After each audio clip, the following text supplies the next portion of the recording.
Good morning दोस्तों, thank you for watching my YouTube channels. दोस्तों, आज हम बात करेंगे कि हमारे जीवन में जो नैतिकता है, नैतिकता का का कितना हमारे जीवन में एक झूठा प्रभाव पड़ता है यदि हम इसको समझ ना पाए तो। क्योंकि दोस्तों, हम जिस जगत में हमारी जो द्वैतात्मक जगत जीवन जीते हैं, हम द्वैतात्मक यानी व्यवहारिक जीवन में जो हम द्वैतात्मक तरीके से जीवन जीते, और हमें हमारे पूर्वजों द्वारा भी हमें यही सिखाया जाता है कि नैतिकता बहुत अच्छी चीज़ है।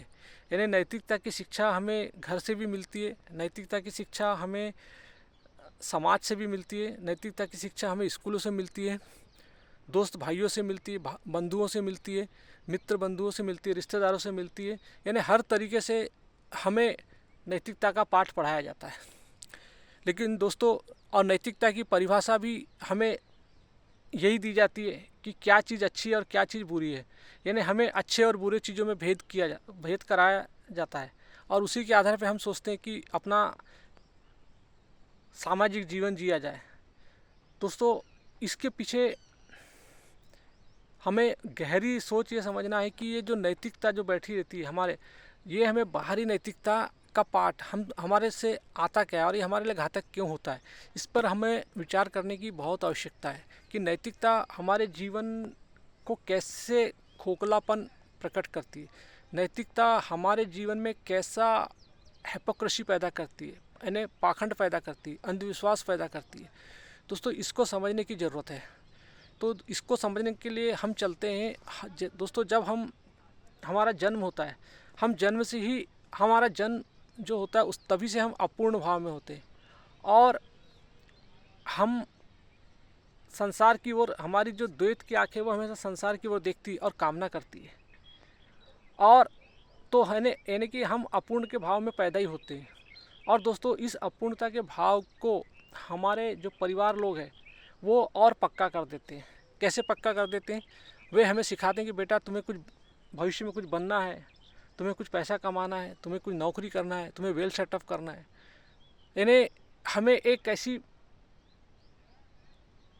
चीज़ें सिखाते हैं कि वो तुम्हें बड़ों का सम्मान करना चाहिए, तुम्हें माता पिताओं का सम्मान करना चाहिए, तुम्हें गुरुजनों का सम्मान करना चाहिए, तुम्हें रिश्तेदारों का सम्मान करना चाहिए, तुम्हें ये काम नहीं करना चाहिए, तुम्हें वो काम नहीं करना चाहिए, तुम्हें क्रोध नहीं करना चाहिए, तुम्हें लालच नहीं करना चाहिए, तुम्हें ईर्ष्या नहीं करना चाहिए, तुम्हें द्वेष नहीं करना चाहिए। यानी तुम्हारे तमाम तरीके की, तुम्हें स्वार्थ में नहीं जीना चाहिए। यानी हम अपने बच्चों को बाहरी जीवन में नैतिकता का पूरा पूरा पाठ पढ़ाते हैं, और हम चाहते हैं कि हमारी नैतिकता से हमारे बच्चे ठीक हो जाए, और बच्चे वो अपनी एक हाईएस्ट मुकाम पर पहुंच जाए, खूब पैसा कमाए, घर गृहस्थी बनाए, मकान बनाए, शादी करे, खूब पैसा कमाए, समाज में इज्जत करे। दोस्तों, ये हमारे जीवन का एक मानसिक मॉडल होता है नैतिकता के आधार पर। लेकिन दोस्तों, सच्चाई कुछ डिफरेंट होती है इससे। सच्चाई ये तो हमारे बाहरी जीवन की नैतिकता का केंद्र होता है, और यही बाहरी जीवन की नैतिकता का केंद्र समाज में जाता है। तो दोस्तों, हर समाज का केंद्र जो होता है ये बाहरी झूठी नैतिकता के कारण ही होता है। समाज में नैतिकता, समाज भी यही हमें सिखाता है कि ऐसे से ऐसा करना है, ऐसे से ऐसा करना है, और यही कारण होता है दोस्तों, क्योंकि और हमेशा हमारी नैतिकता परंपराओं से आती है, और परंपरा हमारे जो संस्कार है, यानी हमारे जो नैतिकता के ऊपर जो तीन चादर चढ़ाई जाती है, एक आचरण, दूसरा संस्कार, और तीसरा व्यवहार। इन तीन चीज़ों की जो नैतिकता के ऊपर जो परत चढ़ाई जाती है दोस्तों, ये हमारे आते कहाँ से, हमें इन्हें समझने की कोशिश है। हमारा जो संस्कार है ये हमारी परंपराओं से आती है, हमारे आचरण हमारी परंपराओं से आता है, हमारे व्यवहार सब हमारी परंपराओं से आता है, और परंपरा हमारी मान्यताओं से आती है, और मान्यता हमेशा हमारे अंदर एक अज्ञान जनित अहम है, अहम के केंद्र से मान्यता आती है। यानी मान्यता मतलब मान लेना, मैंने विदाउट नोइंग ऑफ एनीथिंग, मतलब वी विल जस्ट कहना चाहिए बिलीव। और हमने दोस्तों बगैर जान पहचान किए हम किसी भी चीज़ को मान लेते हैं। जैसे हमें नैतिकता के पाठ में हमें दादा दादियों ने समझाया, उसी के आधार पे हम मान लेते हैं विदाउट सेल्फ नॉलेज। हम यानी we accept all this thing which is happening in the outer side. तो दोस्तों, बाहरी जगत में जो कुछ भी होता है हम उसको हमारे पूर्वजों के संस्कार जो मिलते हैं उसी के आधार पर हम एक्सेप्ट कर लेते हैं, पुरानी मान्यताओं के परंपराओं के आधार पे हम अपने जीवन को जीने लगते हैं। तो दोस्तों, और फिर एक ऐसा समय आता है कि हम अपने जीवन में ही न जाने कितने पाखंड करने लगते हैं, अंधविश्वास फैलने लगता है हमारे अंदर। कारण यही होता है दोस्तों, क्योंकि हम बाहरी तरीके से परंपराओं, मान्यताओं, कल्पनाओं, धारणाओं के आधार पर हम अपने जीवन को मजबूत करना चाहते हैं। लेकिन दोस्तों, हमारा जीवन जस्ट इसके बिल्कुल अपोजिट है। तो आज हम उसको समझते हैं कि हमें हमारी इस नैतिकता, बाहरी नैतिकता का जो केंद्र है वो अज्ञान से जनित होता है। यानी एक मान्यता, परंपरा, कल्पनाओं के आधार पे होता है, यानी आचरण, व्यवहार। और दोस्तों, किसी को भी आप बाहरी जगत में आचरण, व्यवहार और संस्कार के आधार पे आप किसी को अच्छा नहीं कह सकते। मैं आपके लिए कितना भी अच्छा कर्म कर दूं, कितना भी अच्छा आचरण कर दूं, इससे ये साबित नहीं होता कि मैं आपके लिए बहुत अच्छा आदमी हूँ। क्योंकि दोस्तों, आज समाज में यही होता है कि लोग अच्छा आचरण करके अपनी श्रेष्ठता पाना चाहते हैं, लेकिन अपने अंदर की जो क्षुद्रता का केंद्र है वो नहीं बदलता। क्योंकि दोस्तों, हमारे अंदर जो सारी कहना चाहिए जो गंदगी होती है वो हमारे आंतरिक अंदर होती है। क्योंकि हमारे अंदर जो हमारा डीएनए में हमें जो मिला हुआ है, हमारी जो कहना चाहिए जो हमारे सठ रिपु है, जो काम, क्रोध, लोभ, मोह, मद, मात्सर, ये हमारे अंदर बैठी हुई है, पाश्विक वृत्तियाँ। दोस्तों, हम चाहते हैं कि हम नैतिकता के आधार पे हमारी पाश्विक वृत्तियों को चेंज कर दें। तो how it is possible? It is impossible. क्योंकि we can not change our the tendency, because we have got this tendency by birth as a DNA. दोस्तों, हमारी सारी वृत्तियाँ हमें कई सालों का, ये शरीर जो है ये कई सालों का इवोल्यूशन है। मतलब आज के 4.5 बिलियंस का इवोल्यूशन है। इसके अंदर सारी पाश्विक वृत्तियाँ बैठी हुई है। और दोस्तों, हमारी पाश्विक वृत्तियाँ कभी भी हमारे बाहरी आचरण, मान्यता, परंपरा, विश्वास, कल्पना के आधार पर कभी चेंज नहीं की जा सकती। भगवान श्री कृष्ण ने गीता का उपदेश अर्जुन को सिर्फ इसी में दिया था, क्योंकि अर्जुन हमारे ही तल पे मान्यता, परंपरा, कल्पना, नैतिकता के तल पे जीवन जी रहा था। और उस तल पर वो जिस अपनी क्षुद्रता के कारण अपने परिवारजनों की रक्षा नहीं कर पा रहा था। इन्हें कहना चाहिए अंदर पूरा एक व्यवहारिक जीवन का खोखलापन था, जिसके कारण वो अपनी क्षुद्रता को नहीं देख पा रहा था, अपनी मोह की वृत्तियों को नहीं देख पा रहा था, अपने परिवारजनों के प्रति मोह की वृत्तियों में जी रहा था। तो दोस्तों, हमें अपने अंदर अपनी क्षुद्रता को देखना है। क्योंकि हम जब तक अपने अंदर, जैसे हमारे पास एक प्रसिद्ध महावाक्य है, ओम त्र्यंबकम यजामहे सुगंधिम पुष्टि वर्धनम। तो दोस्तों, त्र्यंबकम का मतलब ही होता है यानी 3 आँखों वाले, 3 आँख मतलब 2 आँखें जो द्वैत को देखती है और तीसरी आँख जो आंतरिक देखती है। तो दोस्तों, हमारे अंदर वो महादेव उस त्र्यंबकम के प्रतीक है, जो 2 आँखों के तो है ही, लेकिन 2 आँखों से उनकी आँखें तीसरी ओर भी जाती है, वो अपने आंतरिक गतिविधियों को भी देखते हैं। तो दोस्तों, जीवन जीने के लिए हमें अपने आंतरिक आँखों की भी ज़रूरत होती है। हमें एक दिव्य आँखों की ज़रूरत होती है जो हमें आंतरिक चीज़ों को, हमारी क्षुद्रता को दिखाए। तो दोस्तों, हमें भगवान श्री कृष्ण ने गीता में यही सिखाया कि हम सब अर्जुन के तल पे जी रहे हैं, हम सब वृत्तियों के मोह में फंसे हुए हैं, और हमारे ऊपर ये आचरण, व्यवहार और संस्कार की एक लेयर, मोटी मोटी लेयर चढ़ा दी गई है, जिसके आधार पे हमें बाहरी तरीके से बिल्कुल ऐसा संस्कारित व्यवहार दिया जाता है कि आप ऐसा कीजिए ऐसा हो जाएगा, ऐसा कीजिए ऐसा हो जाएगा। और दोस्तों, ये सब नैतिकता, सामाजिकता का जो केंद्र है बाहर से संचालित होता है, यानी अज्ञान से होता है। तो वो सारा चीज़ झूठा होता है, और हमारे जीवन में परेशानियाँ निरंतर एक रूप से दूसरे रूप में परिवर्तित होती रहती है। तो दोस्तों, हमें समझने की ज़रूरत है, हमारे आंतरिक यानी तीसरी आँखों के द्वारा अंदर झांकने की ज़रूरत है। क्योंकि हमारे अंदर, यदि हमारे अंदर गुस्सा आता है तो दोस्तों, हमारे गुस्सा का कारण हमारा क्रोध होता है। हमारे अंदर लालच आती है तो हमारे लालच का कारण होता है हमारे अंदर की अपूर्णता। हमारे अंदर कामना उठती है तो हमारे अंदर उसके भाव होता है अपूर्णता का, अज्ञान का। दोस्तों, हमारे अंदर मोह उठता है या हिंसा उठती है, उसका कारण होता है मोह, ममता। हमारे अंदर यदि विक्षिप्तता आती है वो हमारा कारण होता है अज्ञानता। इन्हें सारी चीज़ें हमारे अंदर जीवन में अज्ञानता, अपूर्णता, असुरक्षा ये हमेशा पैदा होती हमें मिली हुई है। और दोस्तों, हमारे हर अभिव्यक्ति, हर चीज़, काम, क्रोध, लोभ, मोह, मद, मात्सर, इन सब की अभिव्यक्ति ही बाहर होती है। तो दोस्तों, हम बाहर से किसी भी चीज़ को यदि नैतिकता के आचरण से उसका दमन करना चाहे कि ये अच्छा है ये बुरा है, लेकिन दोस्तों हमारे अंदर जो वृत्तियाँ है ये प्रतिपल हमको तड़पा देती रहती है, बेचैन है वृत्तियाँ कुछ पाने के लिए। तो हमारे अंदर जो बैठा है अहंकार, अहम, वो अंदर से बेचैन है और हम चाहते हैं कि उसको बाहर से उसको एक आचरण दे दिया जाए नैतिकता का। तो दोस्तों ये कैसे पॉसिबल है? क्योंकि हमारी वृत्ति तो कई जन्मजात से प्यासी है। हम उन वृत्तियों के बारे में कुछ भी नहीं जानते, हमें कुछ भी बिल्कुल भी आत्मज्ञान नहीं है कि हमारा मन क्या है, बुद्धि क्या है, चित्त क्या है, अहंकार क्या है, और हमारे अंदर जो पाश्विक वृत्तियाँ कैसे उठती है, किस मन के अंधे तहखाने से उठती है। दोस्तों इसके बारे में हमें कुछ भी ज्ञान नहीं है। और यदि हम इनको न जाने, यानी इनके बारे में हमें आत्मज्ञान नहीं है, और आत्मज्ञान को न जाने बिना यदि हम अपने जीवन में नैतिकता का पाठ पढ़ेंगे तो हमारा जीवन में हमेशा पाखंड ही होगा। क्योंकि दोस्तों हमारे अंदर यदि खाने की वृत्ति उठ रही और यदि हम उस खाने के भोग की वृत्ति उठ रही है और उस भोग की वृत्ति को हम बोले कि नहीं, हमें नैतिकता सिखाई गई है कि बेटा ये नहीं खाना चाहिए, ये ऐसा नहीं खाना चाहिए, वैसा नहीं खाना चाहिए, ये भगवान को भोग किया जाता है उसके बाद खाया जाता है। तो कई प्रकार के नैतिकता में आदमी के भोग के लिए कई प्रयोजन करके रखे रहते हैं। तो दोस्तों हम अंदर से तड़पते रहते हैं और हमारी आंतरिक वृत्ति का यदि दमन होगा तो दोस्तों बाहर वो किसी न किसी रूप में उसकी पूर्ति करेगा। चाहे वो कहना चाहिए, लोग बोलेंगे कि नहीं ये जो मतलब ये नैतिकता, ये आप में अंदर स्वार्थ है या ये चीज़ नहीं करना चाहिए, लेकिन वो किसी न किसी रूप लेके उसको ज़रूर करेगा। क्योंकि दोस्तों हमको अपने आंतरिक वृत्तियों का, हमारे अंदर उठने वाली लालच की वृत्तियों का ज्ञान नहीं है, हमारे अंदर उठने वाली सेक्स की प्रवृत्ति का ज्ञान नहीं है, हमारे अंदर जितनी भी जो वृत्तियाँ मतलब इमीडिएटली उठती है, हमें पता ही नहीं चलता कि हमारे जीवन में विचार कहाँ से आते हैं, भावनाएं कहाँ से उठ जाती है। तो दोस्तों ये आंतरिक शुद्धता हमारे अंदर से पैदा होती है और ये कभी भी इसको दमन नहीं किया जाता।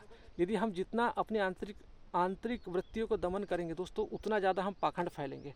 आज यही होता है कि हमें जो अपनी कामनाओं को हम दमन करते हैं, कि हम बड़े बड़े जैसे बाबाओं को देखिए कि वो बाहर जाके अपना ये बताते हैं कि मैं इसका त्याग कर दिया, मैं मतलब अब सेक्स के प्रति त्याग की भावना, लालच के प्रति, ईर्ष्या के प्रति, यानी अपने आप को वैराग्य साबित करते हैं। और दोस्तों होता क्या है कि वो बगैर आत्मज्ञान के अपनी वृत्तियों को त्याग देते हैं, बगैर आत्मज्ञान के वे निष्काम कर्म की ओर बढ़ने लगते हैं। क्योंकि दोस्तों जब ऐसा व्यक्ति करने लगता है तो उसके अंदर एक पाखंड पैदा होता है, क्योंकि वृत्तियाँ, कामनाएं हमारे आत्मज्ञान से जाती है। बगैर आत्मज्ञान के कोई भी वृत्ति को नहीं समझ सकता, क्योंकि दोस्तों वृत्ति तो हमेशा हमें बाय बर्थ मिली है और जब तक हमारा जीवन है, जब तक ये शरीर है, तब तक ये वृत्तियाँ हमारे अंदर विद्यमान रहेगी, ये वृत्तियाँ कभी नहीं हटती। तो दोस्तों इन वृत्तियों को जानने के लिए हमें आत्मज्ञान चाहिए। बगैर आत्मज्ञान के हम अपनी अंदर की शुद्धता को नहीं समझ सकते, क्योंकि दोस्तों हमारी सारी अभिव्यक्ति आंतरिक होती है और उसी का आंतरिक वृत्तियों का परिणाम ही बाहर होता है। क्रोध हमारे अंदर आता है, उसका परिणाम गुस्सा होता है। क्योंकि दोस्तों हमारे अंदर कोई भी चीज़ हमें जब नहीं मिलती तो हमें क्रोध आता है। तो दोस्तों हमारी क्रोध, लालच, ये सब हमारी अपूर्णता के कारण, अपूर्णता मतलब जो एक कामना, और कामना के केंद्र में होता है अहंकार, अहम हमेशा अपूर्ण होता है और अपनी अपूर्णता को मिटाने के लिए वो बाहर चीज़ों के पीछे भागता है। और दोस्तों जब हम बाहर की चीज़ें पर हमें अंकुश लगा दिया जाता है, पाठ पढ़ा दिया जाता है कि ये नहीं करना, ऐसा नहीं करना, वैसा नहीं करना, तो दोस्तों ये नैतिकता का पाठ हमारे लिए एक पाखंड अंधविश्वास खड़ा करता है। आज यही कारण है दोस्तों, बड़े बड़े मंदिरों में देखिए जो बाबा लोग मतलब अपने आप को बड़ा नैतिकता और बाहर से त्यागी दिखाते हैं, वे अंदर कितने भोग की वृत्तियों से लिप्त हो जाते हैं।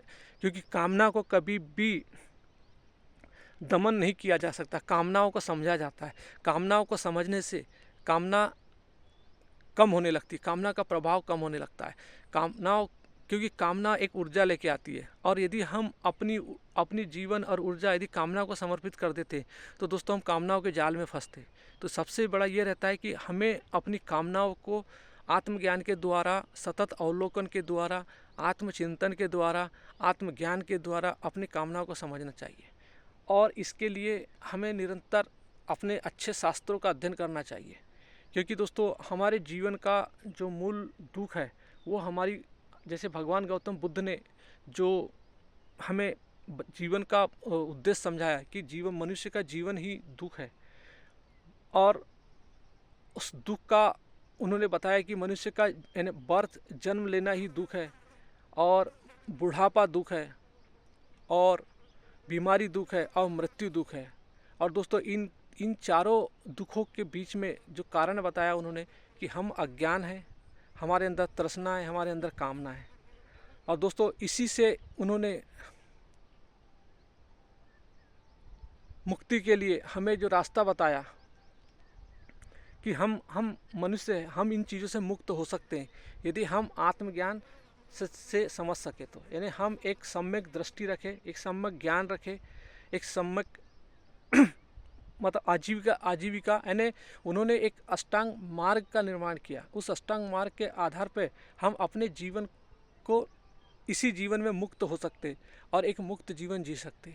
तो दोस्तों हमें अपनी बाहरी नैतिकता को सतत अवलोकन करना है। बाहरी जब तक हमारे अंदर आत्मज्ञान नहीं होगा तब तक हमारा जीवन का केंद्र नहीं बदलेगा। क्योंकि दोस्तों नैतिकता हमेशा आचरण, व्यवहार और संस्कारता पर चलती है, यानी कर्मों के आधार पर चलती है। हम कर्मों के आधार पर किसी को ठीक नहीं कर सकते। भगवान श्री कृष्ण ने अर्जुन को सबसे पहले कर्म के आधार पर ही शिक्षा दी थी, लेकिन जब अर्जुन कर्म के आधार पर नहीं माना तब भगवान श्री कृष्ण ने विचार के आधार पर उसे शिक्षा दी, लेकिन विचारों के आधार पर भी नहीं माना क्योंकि अर्जुन मोहग्रस्त था वृत्तियों के आधार पर। और दोस्तों जो व्यक्ति वृत्तियों के आधार पर, हम सब वृत्तियों के आधार पर ही ग्रस्त रहते हैं, और वृत्तियाँ कभी भी कर्म और विचार से चेंज नहीं होती। दोस्तों वृत्तियाँ हमेशा आत्मज्ञान से चेंज होती है। इसीलिए भगवान श्री कृष्ण ने अर्जुन को गीता का उपदेश दिया। 700 श्लोक का अध्ययन, पूरी गीता का ज्ञान अर्जुन को दिया, ताकि अर्जुन जो अपनी पार्श्विक वृत्तियों जो हमें जन्मजात जो 4.5 बिलियन से हमें मनुष्य जाति को मिली हुई है उसको समझने के लिए आत्मज्ञान दिया दोस्तों। और तभी जाके अर्जुन एक अज्ञानी से ज्ञानी बना। तो दोस्तों हम सभी के जीवन में हम सब अज्ञान के तल पे ही जी रहे हैं दोस्तों।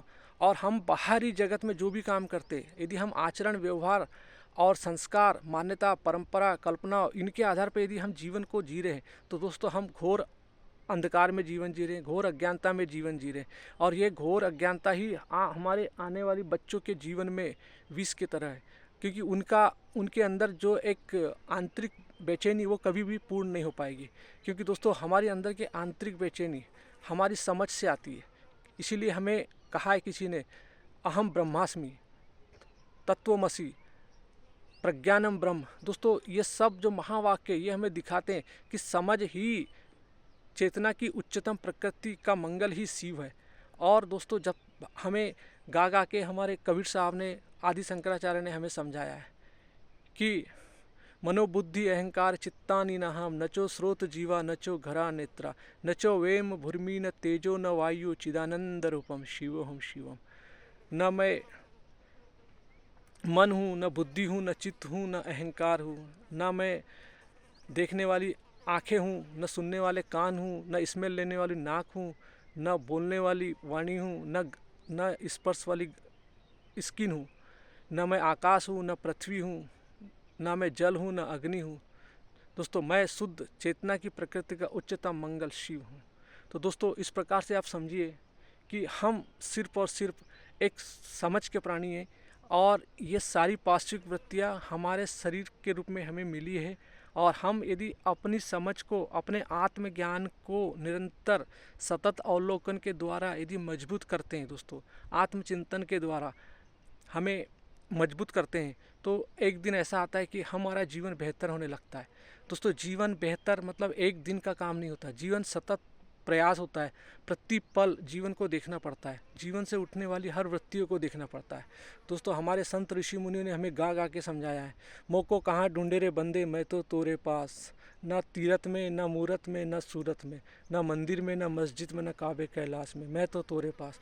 तो दोस्तों हमें सब कुछ समझाया गया है कि हमें कहीं नहीं ढूंढना है, वो सत्य, वो सब कुछ हमारे अंदर है। सिर्फ हमें निरंतर हमें अपने आत्मज्ञान, आत्मचिंतन, आत्म अवलोकन पर ध्यान देना है।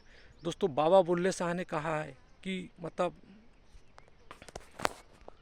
दोस्तों बाबा बुल्ले शाह ने हमें कहा है, चिट्ठी चादर लाए सुट कोड़िए, पहन ले फकीरा दी चोली, चिट्ठी चादर दाग लगे सी, फकीरा दी चोली दाग लगे न कभी।